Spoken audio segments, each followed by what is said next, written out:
आजच्या धावपळीच्या तणावपूर्ण आणि डिजिटल जीवनात प्रत्येक जण सुख, समाधान आणि मानसिक शांततेच्या शोधात आहे. अशा वेळी जगभरात लाखो लोकांनी स्वीकारलेला एक सहज, सोपा आणि विनामूल्य मार्ग म्हणजे सहज योग. सहज योग म्हणजे नेमकं काय? कुंडलिनी जागरण म्हणजे काय? ध्यानामुळे शरीर आणि मनात नेमके कोणते बदल होतात? यामागे विज्ञान का आहे का? आणि सर्वात महत्त्वाचं म्हणजे याचा आपल्या दैनंदिन आयुष्याला नेमका काय फायदा होऊ शकतो? या सर्व प्रश्नांची सोप्या भाषेत उकल करण्यासाठी आज आपल्या सोबत आहेत doctor Shilpa Kulkarni madam. Doctor Shilpa madam या गेल्या 25 वर्षापासून होमिओपॅथिक कन्सल्टंट अँड काउन्सिलर म्हणून कार्य करत आहेत. माय फेमिनाईन विजडम या विशेष सत्रातून या महिलांना त्यांच्या आरोग्याविषयी जागरूक करतात. प्रायोजक भोगीलाल अँड कंपनी, 103 वर्षांची जुनी परंपरा. मित्रांनो, ध्यान म्हणजे डोंगरावर जाऊन शांतपणे डोळे मिटून बसणं नाही, तर ध्यान म्हणजे आपल्या आतल्या शांततेशी जुळून घेणं आहे. आणि हे सहज योगनी सहज शक्य आहे का, ते आज आपण शिल्पा मॅडमकडनं जाणून घेणार आहोत. नमस्कार मित्रांनो, मी आहे डॉक्टर मुकेश जैन आणि तुम्ही पाहत आहात आरोग्याचा राजमार्ग.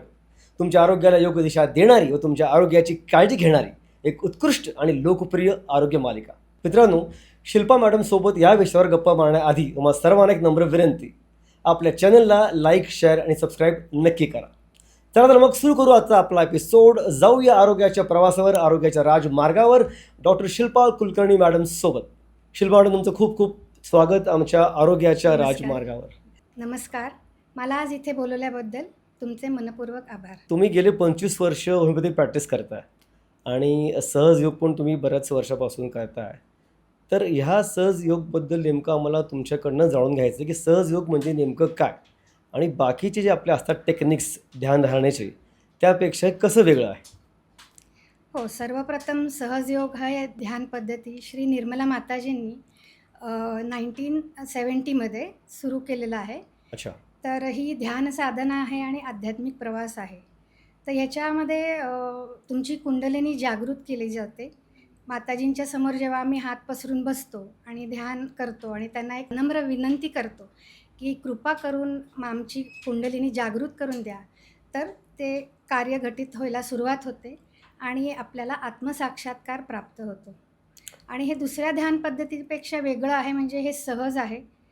सहजयोग याचा अर्थच की सह म्हणजे तुमच्याबरोबर आणि ज म्हणजे जन्मलेला, हा तुमच्याबरोबर जन्मलेला आहे आणि हा एकदम परमेश्वराशी योग येण्याचा एक सहज मार्ग आहे.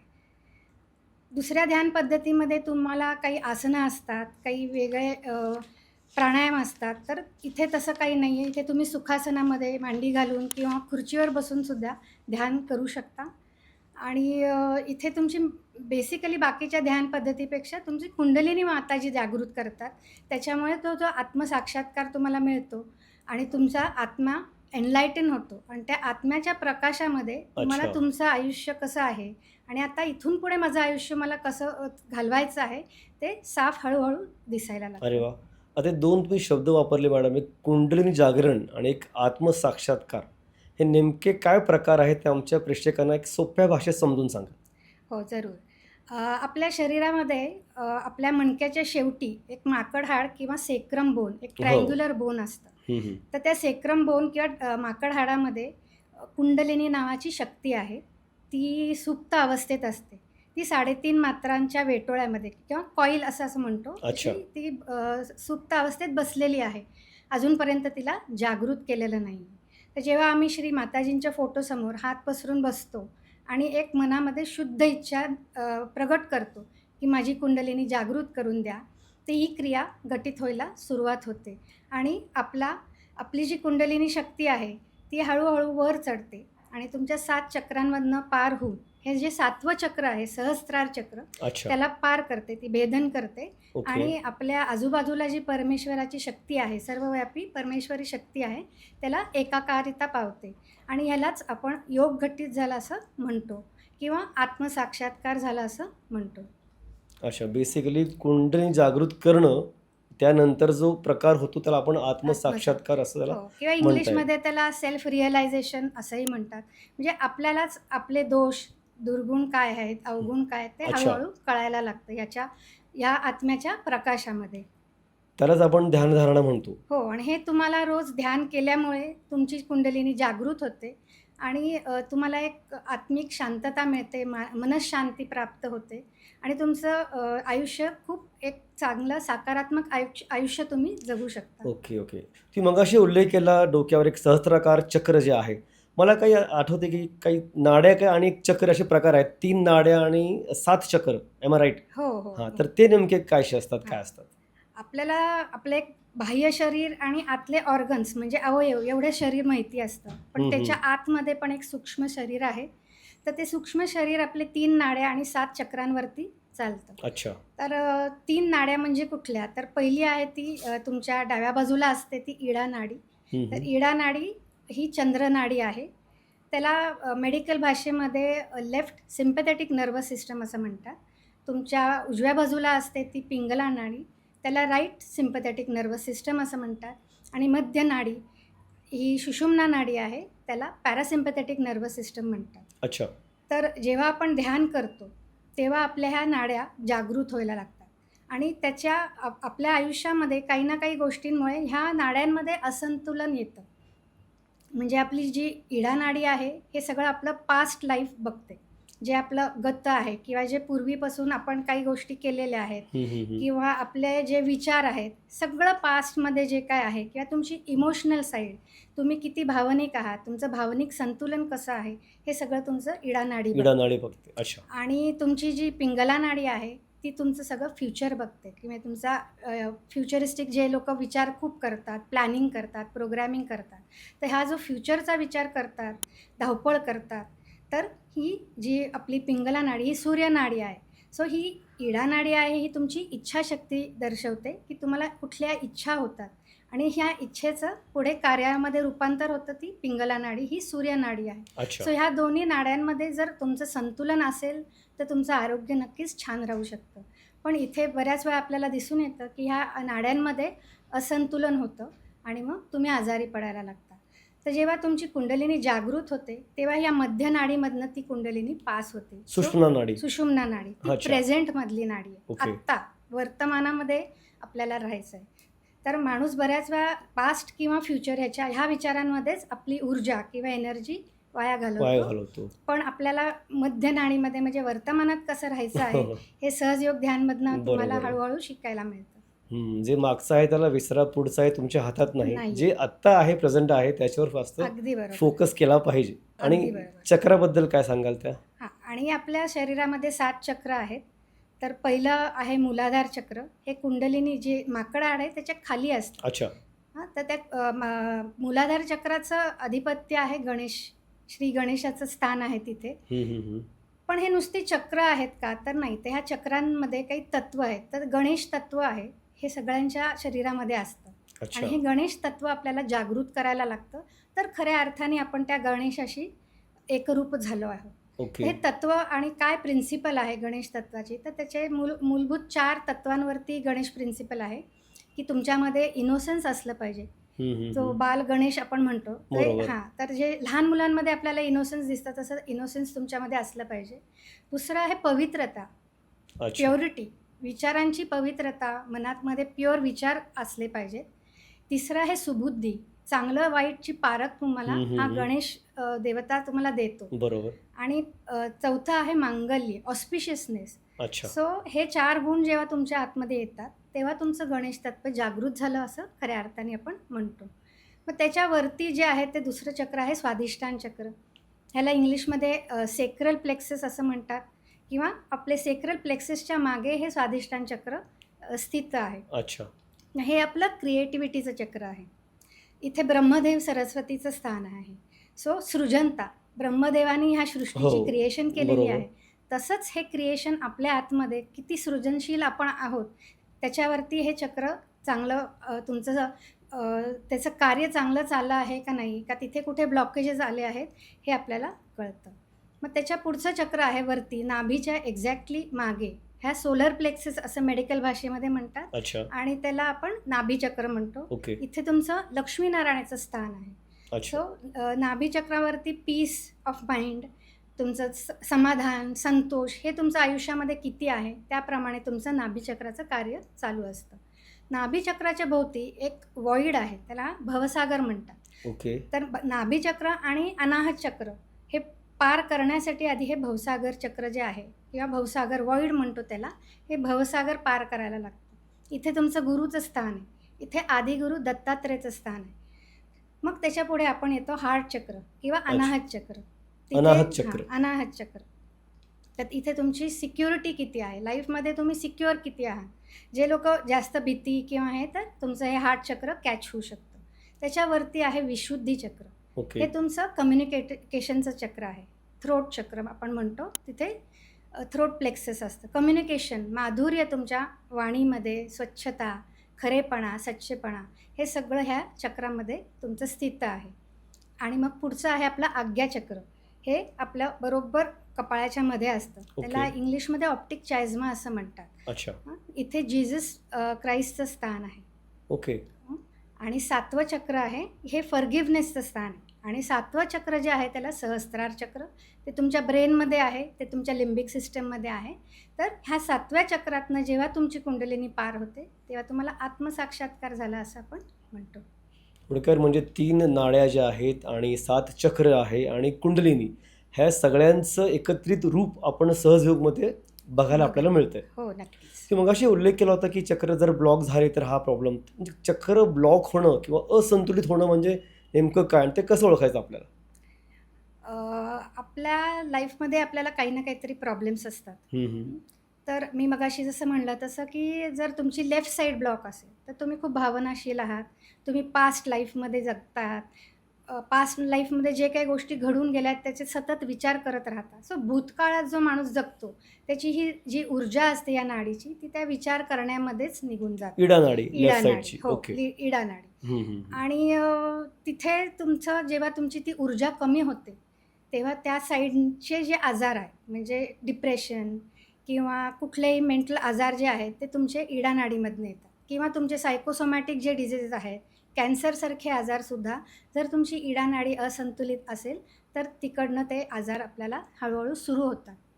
आणि दुसरी नाडी जी आहे तुमची, जी पिंगला नाडी आहे, ते आपण भविष्याचे विचार करतो. तर मग भविष्याचे जे काही आपल्या काळज्या आहेत, प्रॉब्लेम्स आहेत, त्याच्यामध्ये आपल्या विचार करण्यात आपली एनर्जी आपण घालवतो आहे. तर हे असंतुलन जेव्हा होतं तेव्हा तुमच्या शरीरामध्ये कुठला ना कुठला तरी आजार, मग सगळे लाईफस्टाईल जे डिझिजेस आपण म्हणतो ते सगळे तुमच्या पिंगला नाडीच्या कार्य त्याचं जास्त झाल्यामुळे आपले लाईफस्टाईल डिझिजेस सुरू होतात. हां, आणि जेव्हा आपली कुंडलिनी शक्ती आपल्या सहस्रारामधनं बाहेर पडते, मग आपल्याला आत्मसाक्षात्कार झाला हे आपल्याला कसं कळतं? तर आपल्या हातावरती आपल्याला काही व्हायब्रेशन्स येतात किंवा चेतनांची लहरी आपल्याला जाणवायला लागतात. आणि आपण जेव्हा हात असा वरती करतो ध्यान केल्यानंतर, तेव्हा इथे थंड हवा यायला लागते. याचाच अर्थ की थंड किंवा काही लोकांना गरम, पहिल्यांदा गरम येते, काही लोकांना थंड लगेच येते. याचाच अर्थ की तुमची कुंडलिनी जागृत झालेली आहे. आणि आपल्या हातावरती कुठे ना कुठेतरी आपल्याला त्याचे संवेदना व्हायला लागतात. आता आपल्या हातावरती, हाताच्या बोटांवरती पण चक्रांचे स्थान आहे. तर इथे मनगटाच्या इथे आहे ते तुमचं मूलाधार चक्र आहे. अच्छा. हे स्वाधिष्ठान चक्रचं बोट आहे, अंगठा म्हणजे. मधलं बोट म्हणजे नाभी चक्र. हे बोट म्हणजे विशुद्धी चक्राचं स्थान आहे. हे आज्ञा चक्राचं स्थान आहे. आणि करंगळी म्हणजे अनाहत चक्र. मग इथे मध्ये भवसागर आणि सहस्त्रार. सो इथे कुठेतरी तुम्हाला गरम किंवा ध्यान करताना कधी बोटाला खूप दुखायला लागतं किंवा मुंग्या जास्त येतात किंवा आग किंवा जळजळ असं जाणवायला लागतं. ह्या जेव्हा आपल्याला गोष्टी, तुम्ही जेव्हा ध्यानात येता तेव्हा हे सूक्ष्म शरीर तुमचं बोलायला लागतं आणि तुम्हाला ते संकेत द्यायला लागतं की इथे माझं काहीतरी एक बरोबर नाही आहे. आणि मग त्याप्रमाणे त्याचे जे काय क्रिया आहेत क्लिअरिंगच्या, जे आम्ही मंत्र घेतो किंवा आपलं शरीर हे पंचतत्वांपासूनच बनवलेलं आहे. सो हे सगळं पंचतत्वांमध्येच विलीन करायचं आहे. ओके. तर त्या पंचतत्व म्हणजे जल, वायू, आग, पृथ्वी आणि आप, ह्या सगळ्याचे आम्ही त्याच्यामध्ये वापर करतो. हे शरीराचे जे काही दोष आहेत, जे काही बाधा आहेत ते त्याच्यामध्ये विलीन करतो. अशा काही क्रिया आहेत त्याच्यामध्ये सांगितलेल्या आहेत. तर जेव्हा आपलं डावी बाजू म्हणजे वीक पडलेली असते किंवा माणूस खूप आळशी बनतो, काही कार्य त्याला करायचं नसतं, तेव्हा माताजींसमोर एक छोटासा दिवा लावून आम्ही हात हा जो आहे हा माताजीच्या फोटोसमोर करतो आणि आपला जो उजवा हात आहे हा धरती मातावरती ठेवतो. अच्छा. सो ते जे दिवा आहे तो आपला सगळं आपल्यातली जी डाव्या बाजूतली जी निगेटिव्हिटी आहे किंवा शिथिलता आहे ती सगळी त्या धरती माताच ती शोषून घेते आणि हळूहळू तुमची डावी बाजू क्लिअर व्हायला लागते. आणि तसंच तुमची उजवी बाजू जर कार्यरत जास्त असेल आणि तिथे काही बाधा असतील तर मग हा हात आम्ही माताजींकडे करतो, उजवा हात, आणि डावा हात आकाशाकडे करतो. अच्छा. सो हे सगळं आकाश तत्व जे आहे जे ह्या साईडचे जे काही बाधा किंवा इम्बॅलन्सेस आहेत ते आकाश तत्व खेचून घेतं आणि तुमची राईट साईड परत संतुलित होते. सो डावी आणि उजवी बाजू संतुलित झाली की तुम्हाला ध्यान अवस्था छान प्राप्त होऊ शकते. ओके. ह्या सगळ्या ज्या क्रिया असतात मी सांगितल्याप्रमाणे की उजवा हात आणि डावा हात आणि माताजींसमोर आपण धरतो, तर या सगळ्या क्रिया माताजींसमोरच करायला हव्यात का? आणि त्याच अनुषंगाने दुसरा प्रश्न आहे की ह्या सहजयोगचा संबंध कुठल्या धर्माशी आहे का? म्हणजे आपण देवाकडं पाठ करतो किंवा तोंड करून ह्या क्रिया केल्या पाहिजेत किंवा फक्त माताजींकडे बघून केल्या पाहिजेत?